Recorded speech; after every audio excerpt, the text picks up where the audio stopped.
Vous écoutez La Ligne de Crête, le podcast du Explore-Alpes Festival, le festival de montagne qui se déroule chaque année à la Toussaint en Savoie. Réalisateurs, protagonistes, aventuriers, rencontrez celles et ceux qui font l'aventure. Bonjour Laurent.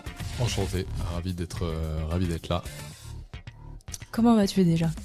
Je vais très bien, je suis un peu impressionné par le dispositif. J'espère que je n'ai pas raconté trop de conneries. Bon, t'en fais pas, on est là pour être nous-mêmes et authentiques. Alors, On coupera au montage. oui, voilà, on passera dessus. Laurent, ce film, c'est un peu les questions qu'on pose, qui sont très très très simples. Ce film, il raconte quoi ? Alors ça, c'est une question que je me suis beaucoup posée et j'ai toujours eu beaucoup de mal à le résumer facilement, ce qui est une problématique, parce que normalement, quand on a une histoire claire et précise, on doit être capable de la résumer en une phrase. Je dirais en fait qu'il raconte une nation montagnarde, une époque révolue ou peut-être pas, mais voilà, qui parle d'un peuple montagnard. Et alors, d'ailleurs, on n'a pas donné le titre du film, c'est quoi ? Exactement. Quel est le titre de ce film ? Le film s'appelle La Madone. La Madone. La Madone. Un peuple montagnard, mais de quel endroit ? En fait, on se situe dans le massif du Mont-Blanc, donc on est sur la triple frontière entre la France, la Suisse et l'Italie. Et donc voilà, on va à la rencontre de ces statues de la Vierge qui sont posées en tout cas dans le massif du Mont-Blanc, sur 7 sommets du massif du Mont-Blanc. Mais quand on va à la rencontre de ces vierges, en fait, on se rend compte que ces vierges, elles sont pas montées toutes seules, évidemment. Et ces vierges, elles nous racontent une époque, il y a 100 ans jusqu'à maintenant, de la manière dont vivaient les gens à l'époque, leurs croyances, et ce qui a changé aujourd'hui, ce qui a peut-être pas changé non plus. Donc voilà, elles nous racontent une nation montagnarde, en fait, quel que soit le pays d'origine.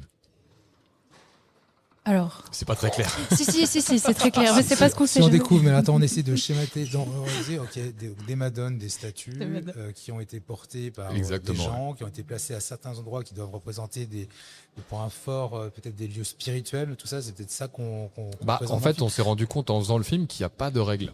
Mm-hmm. C'est-à-dire qu'on pourrait penser qu'elles sont toutes là pour la même raison.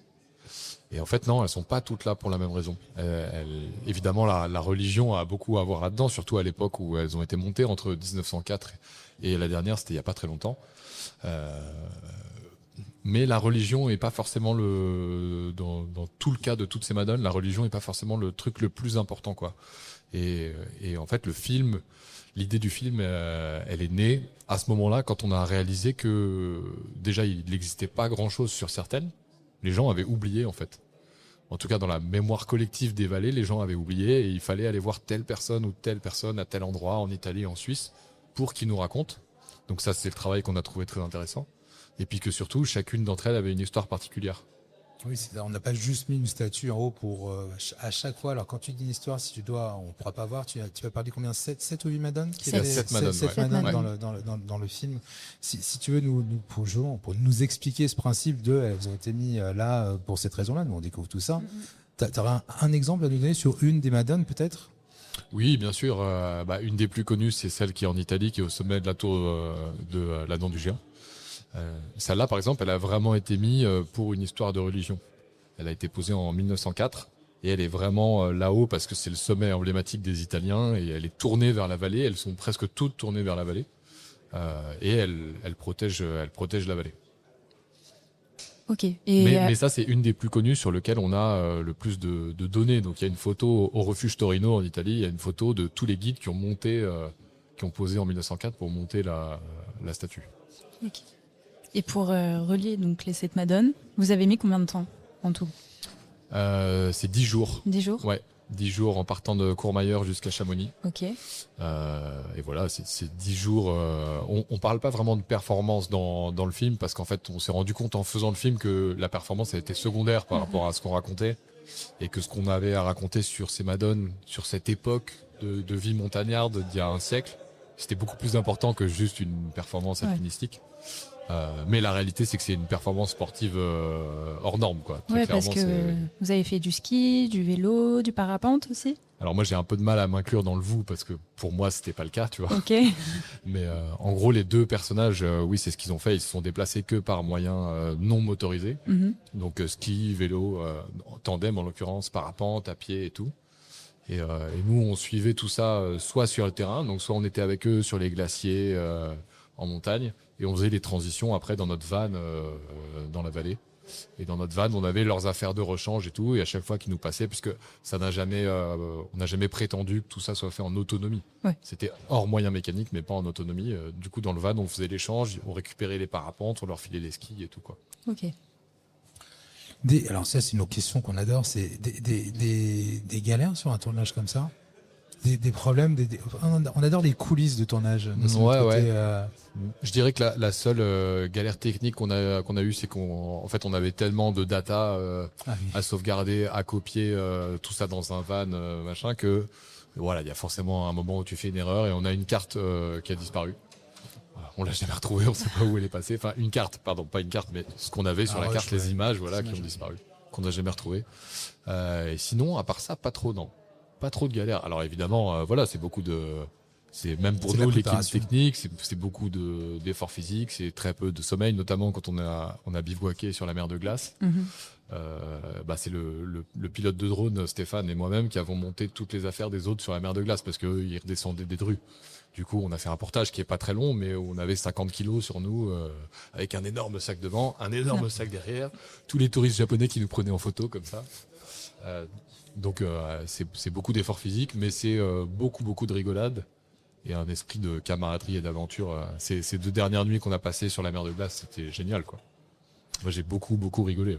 Oui, c'est ce qu'on voit. Nous, on découvre un peu votre univers. On connaît un petit peu cet univers-là, mais on n'est pas spécialiste. On voit surtout des rencontres entre amis, des rencontres entre personnes, enfin voilà, des personnes qu'on rencontre sur place. C'est juste une histoire de rencontre aussi. C'est un peu peut-être ce fil rouge qu'on a entre les Madones. Chaque Madone a son histoire, mais finalement, c'est toujours des rencontres entre des personnes qui ont amené ces statues à être positionnées. C'est exactement ça. Et je trouve que l'alpinisme, c'est un peu un monde à part parce que pour moi, évidemment, je suis pas un spécialiste de tous les sports, mais c'est un des sports où les jeunes d'aujourd'hui, ils ont le plus de respect et de connaissances sur tout ce qui s'est fait avant eux.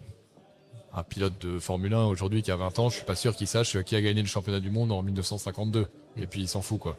Alors que tous les jeunes guides, ils savent qui est Whymper, ils savent qui a fait quoi dans les années 1870 et tout, et ils ont un énorme respect pour ça. Et en fait, ce que moi j'ai vu quand je filmais, c'est que Lucien et Guillaume, qui sont les 2 personnages, plus ils en apprenaient, plus ils voulaient en apprendre sur l'histoire de leur vallée, de chez eux en fait, et des gens qui les ont précédés à ces mêmes endroits, quoi.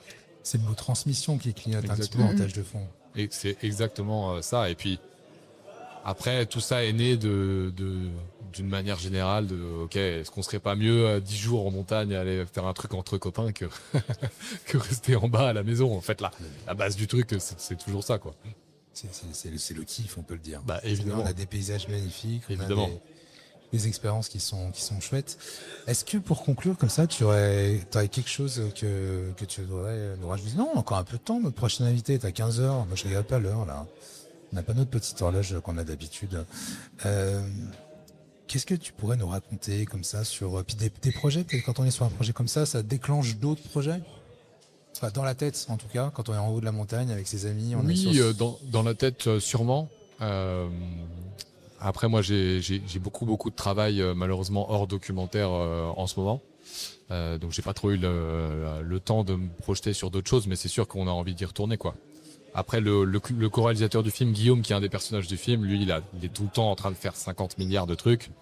C'est un mec, on le voit 2 fois par an parce qu'il est en Colombie-Britannique, au Népal, au machin. Donc lui, il en a 1 milliard de projets. Donc on a tous des vies très très différentes. Voilà, je sais pas ce qu'on pourra refaire ensemble, mais tout va très vite. Il suffit comme d'habitude, de toute façon, les meilleures histoires, c'est toujours... Celles qui sont un peu improvisées, quoi. Et puis au bar, à l'apéro, si on faisait ça, non mais c'est une idée de merde. Non, mais c'est après 3 pintes, ça devient une très très bonne idée. C'est la réalité, ça commence toujours comme ça, de toute façon. Thaïs, une petite question pour conclure. Ton hors-champ préféré? J'ai pas entendu. Ton hors-champ préféré? Mon hors-champ préféré? Ouais. Putain, ça c'est con parce que c'est une question très cool qui mériterait un peu plus de réflexion. Eh bien, il te reste 2 minutes. Ok. Et on brode.